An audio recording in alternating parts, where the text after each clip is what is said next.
Welcome back to Suman Guru Education YouTube channel.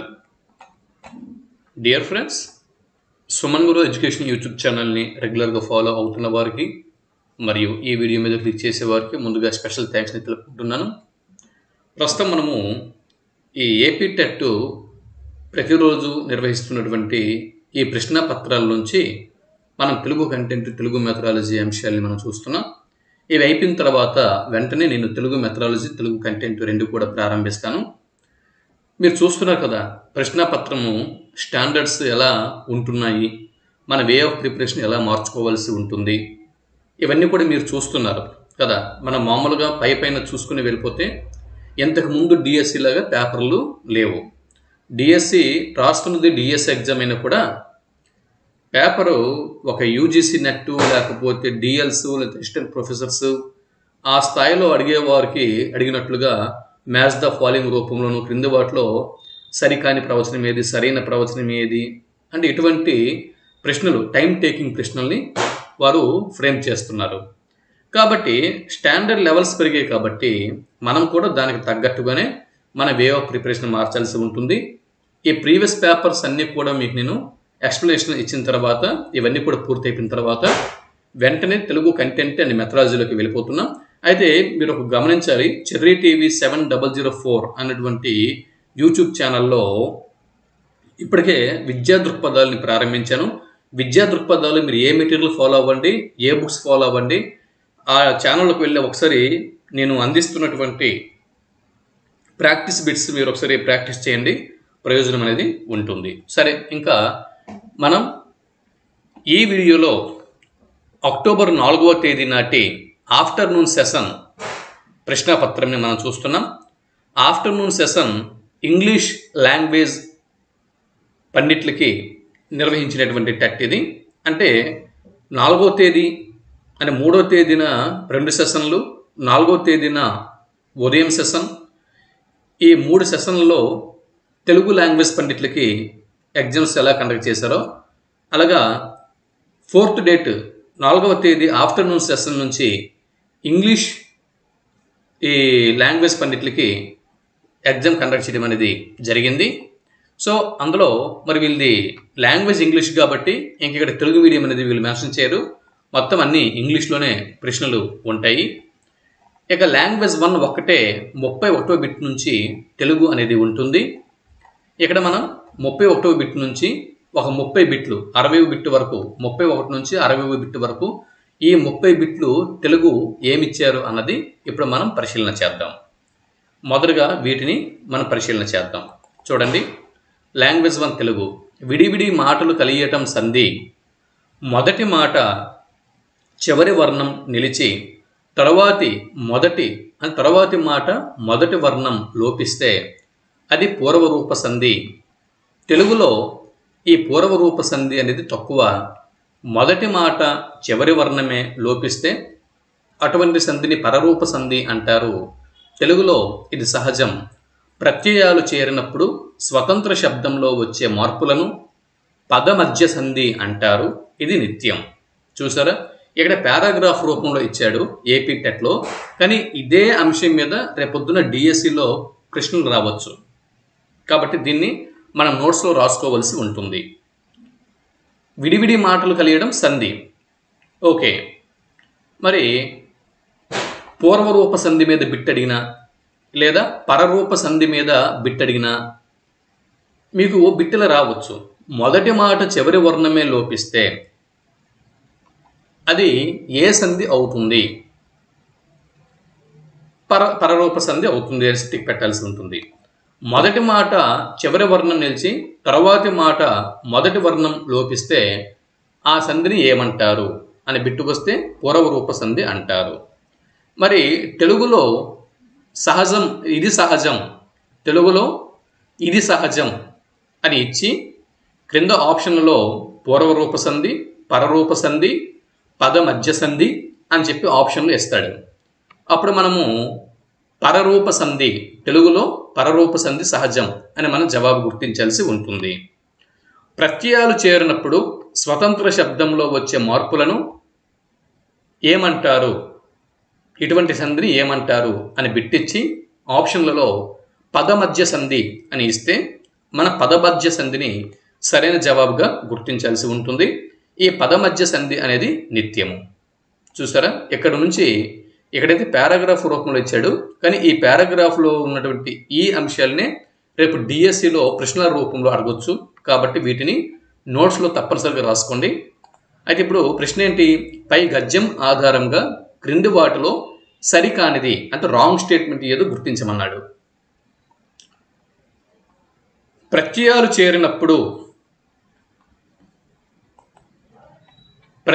చేరినప్పుడు స్వతంత్ర శబ్దంలో వచ్చే మార్పులను పరరూప సంధి అంటారు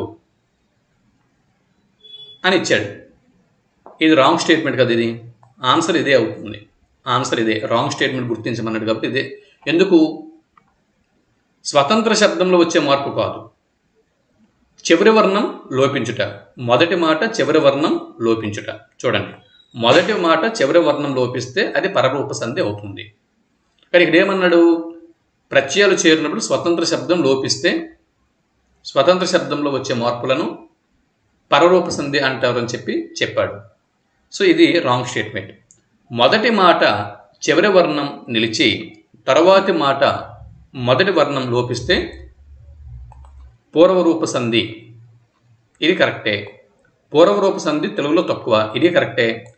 పరరూప సంధి తెలుగులో సహజం, ఇది కరెక్టే. 3 స్టేట్మెంట్లు సరైనవి, మొదటి స్టేట్మెంట్ రాంగ్. ఇక దాని తర్వాత 32వ బిట్టు చూడండి. 32వ బిట్టు, ఉద్దేశపూర్వకంగా కాక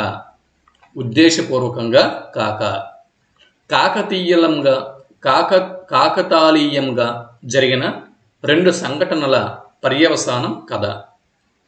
నడకలో కానీ పాత్ర స్వభావంలో కానీ మార్పుకు కారణమవడము, ఈ మార్పులు తగినంత ప్రాధాన్యతను కలిగినవై ఉండటమే యాదృచ్ఛికత. వింటున్నారా? ఏమర్థమైంది? చూడండి, ఉద్దేశపూర్వకంగా కాక కాకతాళీయంగా జరిగిన 2 సంఘటనల పర్యవసానం ఏదైతే ఉందో దీన్ని కథ అంటారంట.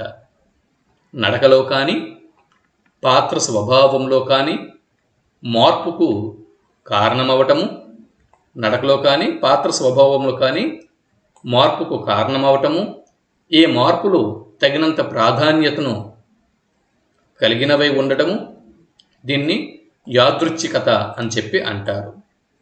ఈ సంఘటన కథను మలుపు తిప్పడంతో పాటు పాఠకుడిలో ఆసక్తిని పెంచుతుంది. తమకు కూడా ఇటువంటి సంఘటనలు ఎదురు కావచ్చని, తమ జీవితం తాము ఆశించిన విధంగా మారవచ్చు అనే ఆశాభావంని పాఠకుల్లో పెంపొందిస్తుంది.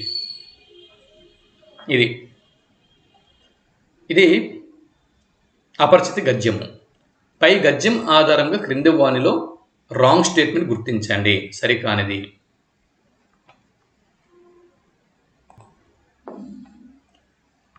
చూడండి ఏమంటున్నాడు?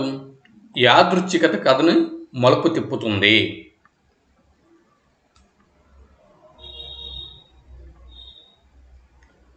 ఇక్కడ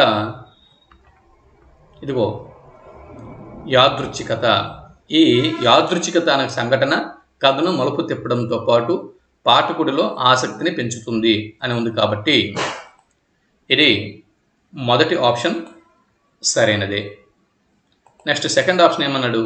ఉద్దేశపూర్వకంగా కాక కాకతాళీయంగా జరిగిన 2 సంఘటనల పర్యవసానంని కథ అంటారు. ఎస్, ఇదిగో చూడండి, మొదటి లైన్ చూడండి. ఉద్దేశపూర్వకంగా కాక కాకతాళీయంగా జరిగిన 2 సంఘటనల పర్యవసానంని కథ అని అంటారు. కాబట్టి దీన్ని బట్టి చూస్తే రెండవ స్టేట్మెంట్ కూడా సరైనదే. స్టేట్మెంట్ 1, స్టేట్మెంట్ 2 రెండు కూడా సరైనవే. పాఠకులు యాదృచ్ఛికత వల్ల తమకు కూడా మలుపు తిప్పే సంఘటనలు ఎదురు కావచ్చని భావిస్తారు. ఎస్, ఇదిగో ఇది కూడా కరెక్టే.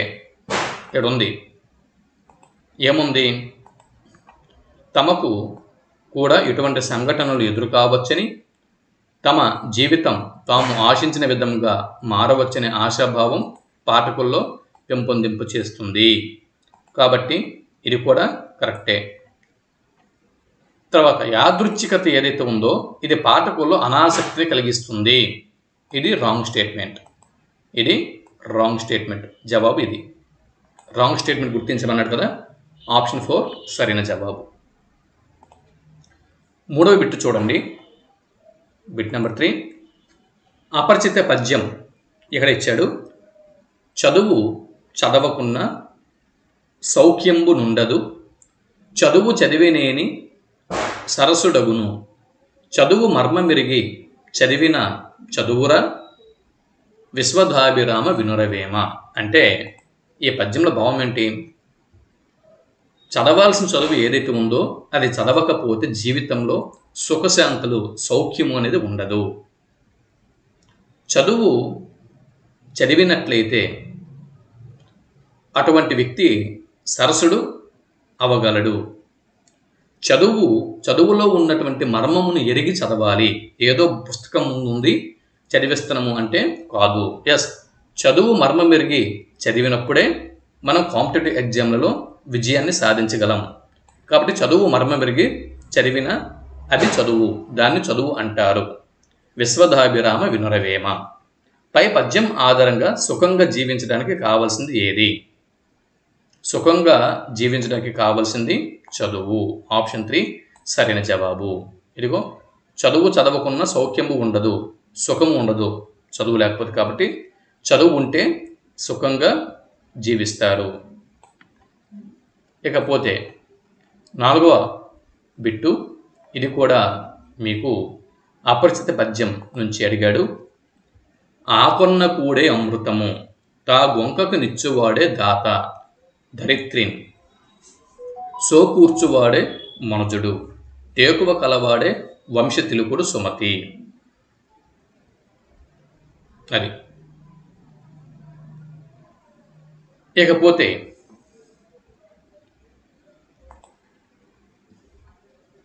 ఏమన్నారు? ఆకలితో ఉన్నప్పుడు పెట్టే భోజనమే అది అమృతంతో సమానము. ఆకలితో ఉన్నప్పుడు చేసే భోజనం అది అమృతం వలె మన మనసుకి అనిపిస్తుంది. బాగా ఆకలితో నకనకలాడుతున్నప్పుడు తిండికి ఏది దొరికినా కూడా అది అమృతంతో సమానంగా భావిస్తాం. తా గొంకకు నిచ్చువాడే దాత, తాను లేదు అనకుండా ఇచ్చువాడే దాత. ఈ ధరిత్రిలో, ఈ భూప్రపంచంలో సోకోర్చువాడే మనుజుడు, అంటే కష్టాలను ఓర్చుకునేవాడే మనిషి. టేకువ కలవాడే వంశతిలకుడు సుమతి. పై పద్యం ఆధారంగా కష్టాలను ఓర్చుకున్నవాడే మనుజుడు. సోకూర్చువాడే మనుజుడు అంటే కష్టాలని ఓర్చుకున్నవాడే మనుజుడు. ఆప్షన్ 2 సరైన జవాబు. ఇకపోతే 5వ బిట్ని ఇప్పుడు మనం చూస్తున్నాం. ఛందో నియమాలు లేకున్నా అంత్యప్రాసలతో అల్పక్షరాలలో అనల్పర్ధ రచన చేసే కవితా ప్రక్రియ క్రింది వాటిలో ఏది? ఛందో నియమాలు లేకున్నా అంత్యప్రాసలతో అల్పాక్షరాలలో అనల్పార్ధ రచన చేసే కవితా ప్రక్రియని వచన కవిత అంటారు. ఇదే బిట్టు రేపొద్దున మనకి ఎగ్జామ్లో రావచ్చు. ఎస్ఏలో కానీ, లేకపోతే ఎస్జీటీలో కానీ, లేకపోతే ఇంకా టీజీటీలో కానీ, పీజీటీలో కానీ ఇటువంటి ప్రశ్న వచ్చినప్పుడు వచన కవిత సాహిత్య ప్రక్రియలో భాగంగా ఈ ప్రశ్న వస్తుంది. గుర్తుపెట్టుకోండి. పండిత పరమేశ్వర శాస్త్రి వీలునామా గ్రంథకర్త ఎవరు? 6వ బిట్ ఏంటండి? పండిత పరమేశ్వర శాస్త్రి వీలునామా గ్రంథకర్త ఎవరు? జవాబు ఆప్షన్ 4 త్రిపురనేని గోపీచంద్ సరైనటువంటి జవాబు. 7వ బిట్ని ఇప్పుడు మనం చూస్తున్నాం. అహింసా ధర్మాన్ని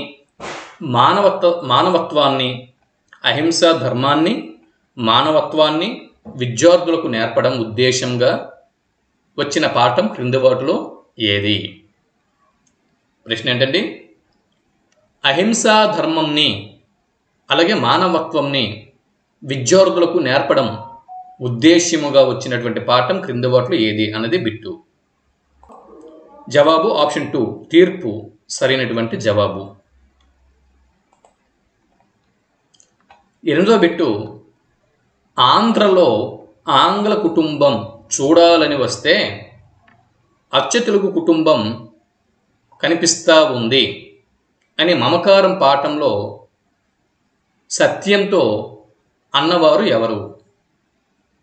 ప్రశ్న మరొకసారి చూడండి.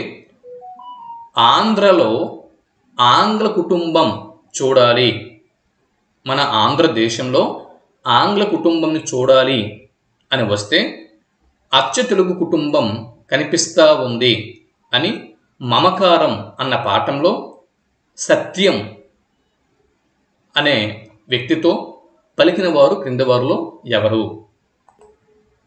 జవాబు ఆప్షన్ 1 రాజు సరైనటువంటి జవాబు. చూడండి, వివిధ పాఠ్యాంశాలు, ఆ పాఠ్యాంశాల్లో ఉన్నటువంటి పాత్రలు ఇచ్చారు. వాటిని జతపరచమని చెప్పి మీకు ఇక్కడ అడగడం జరిగింది. వాటిని జతపరచండి.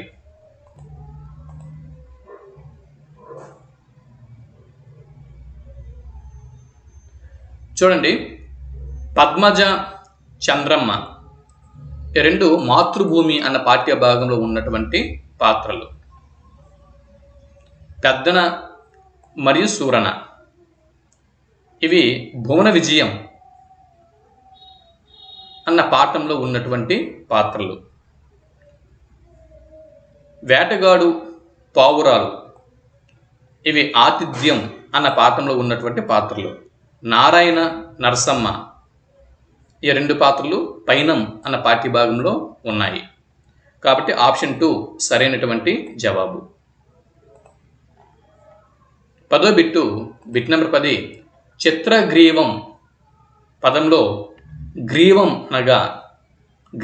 అనగా జవాబు ఆప్షన్ 3 కంఠము. చిత్రగ్రీవంలో చిత్ర అంటే రంగురంగులు, గ్రీవం అంటే కంఠం. గ్రీవం అంటే కంఠం.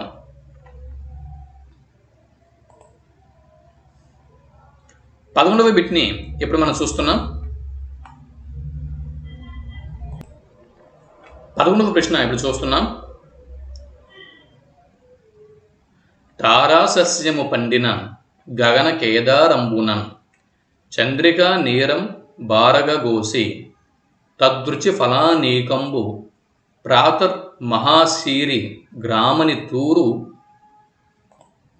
చూడండి, తారాసస్యము వండినన్ గగన కేదారంబునం చంద్రికా నీరం బారగంగోసి తదృచి ఫలానీకంబు ప్రాతర్మహాశీరి గ్రామని తూరు పెట్టెనందోచెం దూర్పునందెల్పు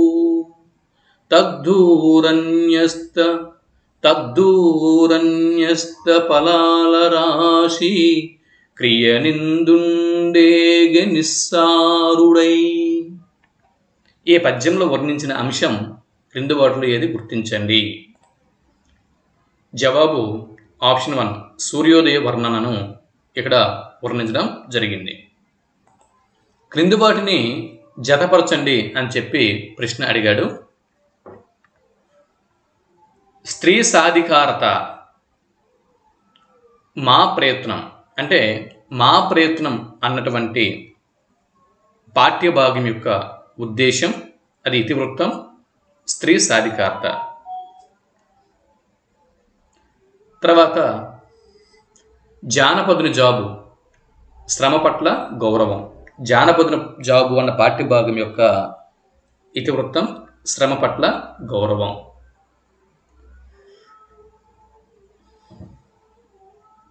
ఇకపోతే వర్ణన, సముద్ర లంఘనం పాఠ్యభాగం యొక్క ఇతివృత్తం వర్ణన. భిక్ష పాఠ్యభాగం యొక్క ఇతివృత్తం మానవ స్వభావం. కాబట్టి ఆప్షన్ 4 ఇక్కడ సరైనటువంటి జవాబు.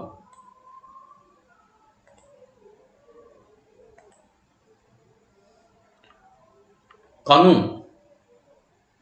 ఈ పదానికి నానార్థాలను గుర్తించండి. జవాబు చూచు మరియు తెలియు అనేవి కను అన్న పదానికి ఉన్నటువంటి నానార్థాలు. 14వ బిట్టు, ఏదైనా ఒక పనిని సాధించటానికి ప్రయత్నం మొదలుపెట్టారు అన్న సందర్భంలో ఈ జాతీయంని ఉపయోగిస్తారు. ఏదైనా ఒక పనిని సాధించటానికి ప్రయత్నం మొదలుపెట్టారు. ఇది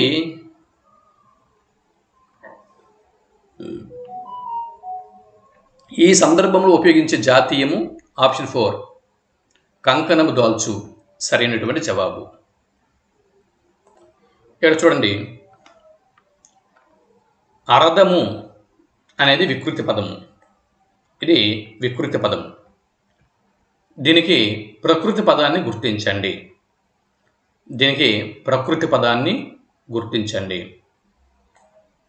జవాబు ఆప్షన్ 2 రథము. అరదము అన్న పదానికి ప్రకృతి పదము రథము.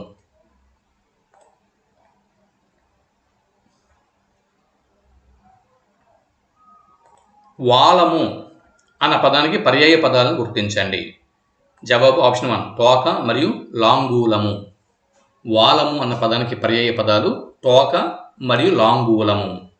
సరైనటువంటి జవాబు. 17వ బిట్టు, క్రింది వాక్యాలను చదివి సత్యాలను గుర్తించండి అన్నది బిట్టు. చూడండి,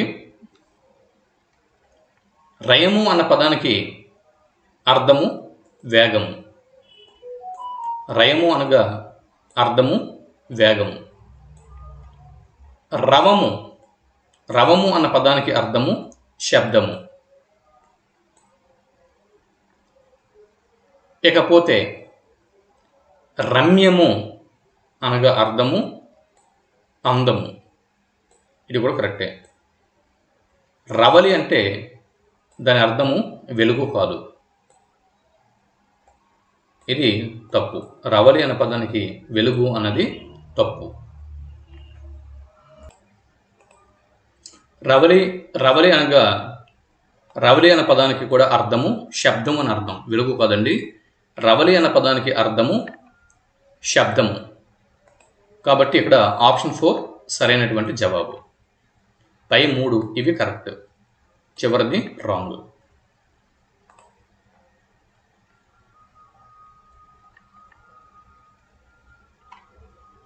ఉరుములు మెరుపులు లేకుండా ఉత్తరాది చెరువు నిండే.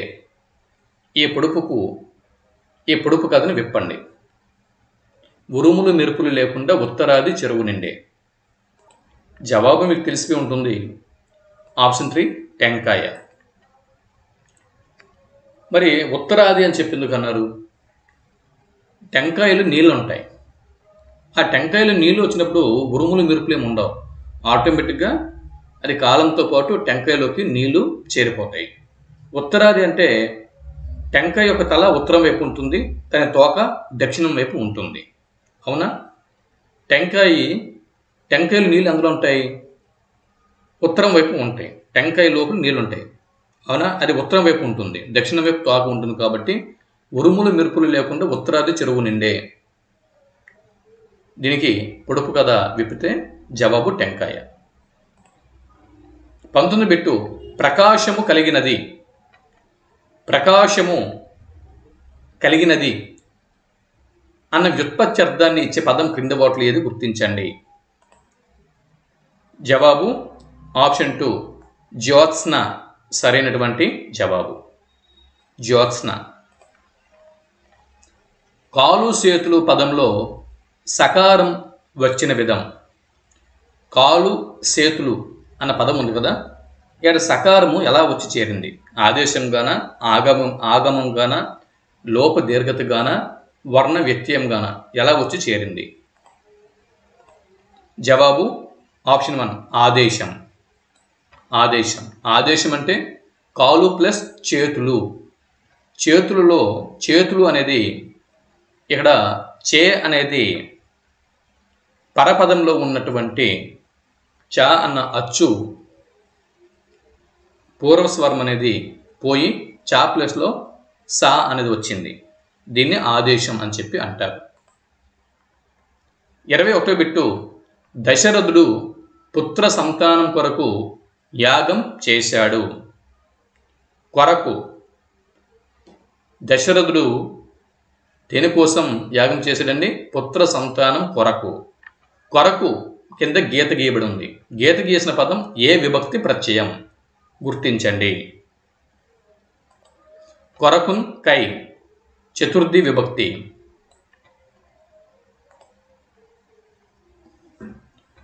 వ్యుత్పత్త్యర్థం అన్న పదం తీసుకుంటే ఈ పదంలోని సంధిని గుర్తించండి.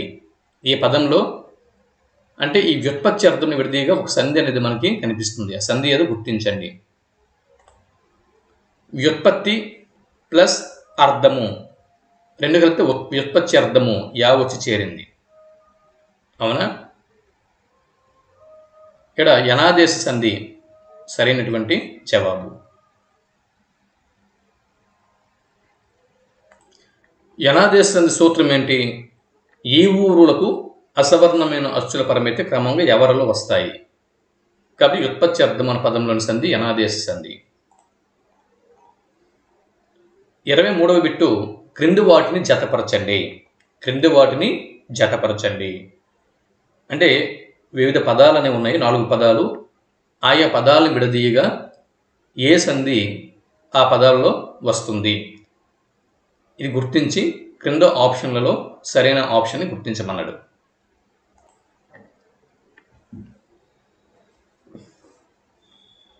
చూడండి, చిట్టడివి, అడివి చిట్టడివి జురుత్త టకార సంధి. ప్రాణము దీసెను, ప్రాణము ప్లస్ తీసెను, ప్రాణము దీసెను సరళాదేశ సంధి. ఆహా ప్లస్ ఆహా ఆమ్రేడిత సంధి. అన్న ప్లస్ తమ్ముడు అన్నదమ్ములు గసడ దవాదేశ సంధి. ఇక్కడ ఆప్షన్ 3 సరైనటువంటి జవాబు.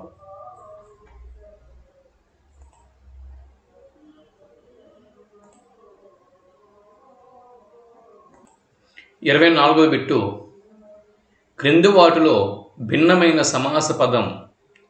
క్రింది వాటిలో భిన్నమైనటువంటి సమాస పదం క్రింది వాటిలో ఏది? చూడండి, ఇది ఒకటి కర్మధారయ సమాసము, మిగిలినవన్నీ కూడా తత్పురుష సమాసాలు. అందుకే కపోత వృద్ధం అనేది కాస్త భిన్నమైనది. మత్తేబ పద్యము, దీనికి సంబంధించి సరైన వాక్యాలను గుర్తించండి. మత్తేబం పద్యము మీద బిట్టడిగాడు ప్రశ్న. మత్తేబం పద్యంకి సంబంధించి సరైన వాక్యాలని గుర్తించండి.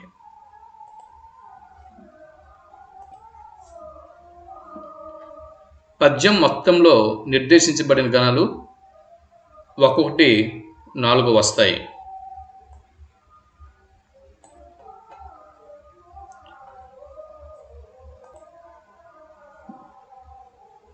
ఇక్కడ ప్రతి పాదంలో మత్తేబం పద్యంకి 14వ అక్షరం ఎత్తి, 13 కాదండి, 14వ అక్షరం ఎత్తి, కాబట్టి ఇది రాంగు. ఇక్కడ 8 సగనాలు 2 నగనాలు వస్తాయి అనేది తప్పు.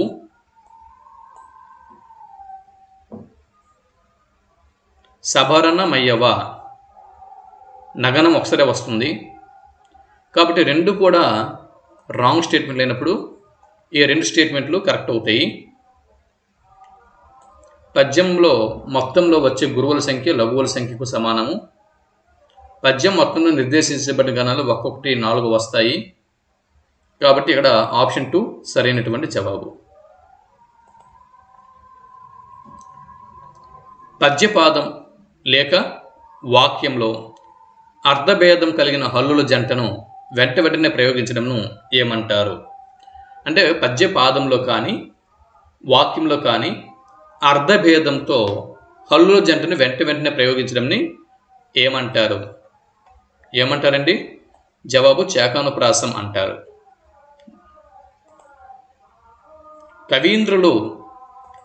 కవీంద్రులు సాహిత్య వ్యవసాయం చేసి కావ్య ఫలాలను అందించే గుణులు. కవీంద్రులు సాహిత్య వ్యవసాయం చేసి కావ్య ఫలాలను అందించే గుణులు. ఈ వాక్యంలోని అలంకారాన్ని గుర్తించండి. జవాబు కవీంద్రులు కవులు వేరు, ఇంద్రులు వేరు, కానీ భేదం ఉన్న భేదం లేనట్లు చెప్పారు.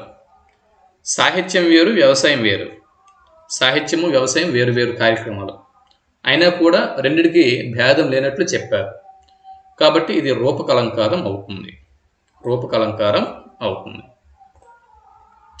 28 ఆ అనుభూతిలో తడుస్తూ వాళ్ళు మూగబోయారు. ఈ వాక్యంలో తడుస్తూ అన్న క్రియాపదం వర్తమానంలో ఉంది. సో వర్తమాన అసమాపక క్రియను ఏమంటారు? వర్తమాన అసమాపక క్రియను శత్రార్థకము అని చెప్పి పేర్కొంటారు.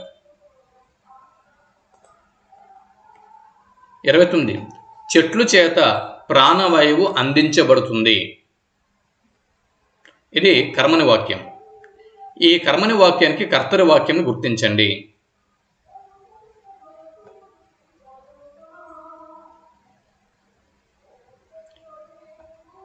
ఇక్కడ చెట్లు ప్రాణవాయువును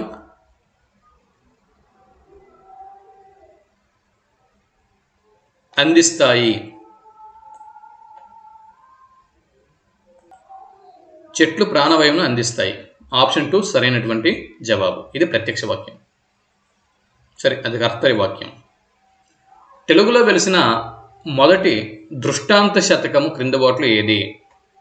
తెలుగులో వెలిసిన మొదటి దృష్టాంత శతకమును గుర్తించండి.